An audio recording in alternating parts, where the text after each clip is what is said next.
Nagluto po si Madam ng deko for today's video, mga mare, para sa araw ng undas. So, ayan, naluto na, oh. Wow, nakakagutom naman yan. Madam. Madam Jem. Mato, Madam. Teka, taanin natin, Madam. Paypayan ko. Yung alalay mo kasi nagbablog.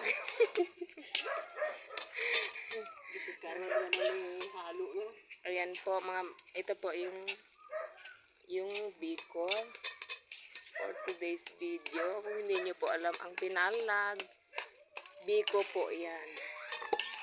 Biko po sa Tagalog. So, ayan. Medyo mahirap lutuin, pero madaling kainin. Madaling kainin yung deko, pero mahirap palang lutuin, mga mare. So, ayan. Wow. Mukha na siyang biko kanina. Oh, diba? Oh, kasi pag magluto ni Madam, oh.